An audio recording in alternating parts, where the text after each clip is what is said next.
Hello, good evening, students. Today is transcription number back of 117 on the speed of 100 words per minute. Start.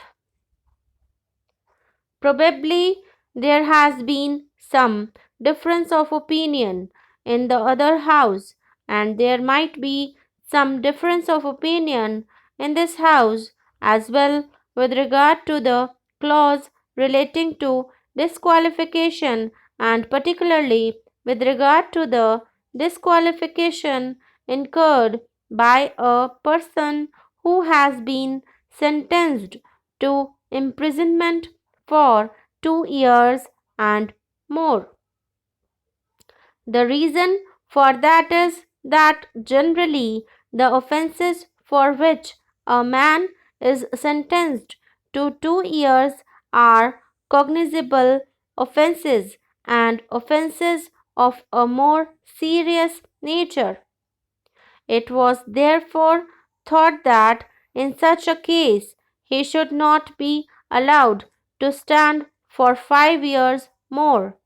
But even then, as matters now stand, that disqualification can be removed by the Election Commission in suitable cases.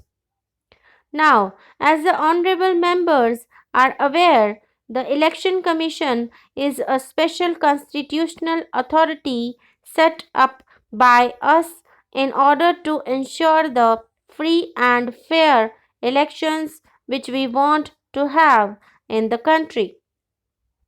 Therefore, it is not as if this power is given to some executive officer of the government.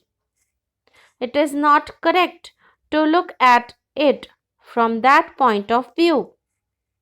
As honorable members know, a man may be convicted or even sentenced to 2 years for offences which may not involve what is vaguely termed as moral turpitude.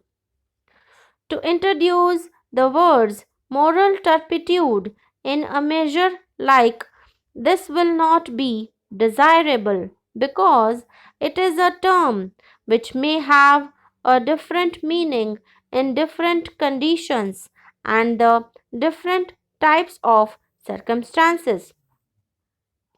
This moral turpitude is a thing which cannot be defined.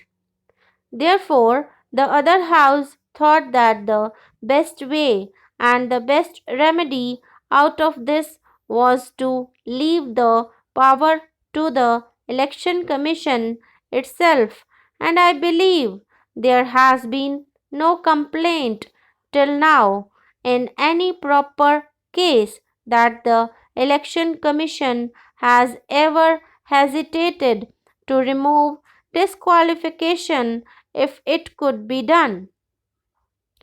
I am sure that hereafter also there is no such danger so far as that independent authority is concerned, but to introduce the term moral turpitude in this measure, that very vague term has not been found. There are one or two other matters which were raised by previous speakers and which may be raised here also, and I will briefly refer to them. Some thought that we might make voting compulsory. It is a very difficult thing to do in a democracy like ours, which has just started functioning. We have adult franchise and 35 crores of people are involved. This is an impossible thing. You may compulsorily take a voter to the polling booth, but I don't know how you can compulsorily make him vote. Of course, there are one or two countries like Australia and Belgium where I am told this thing is being done, but with these exceptions, all over the world, no country has thought it proper to do this on such a large scale.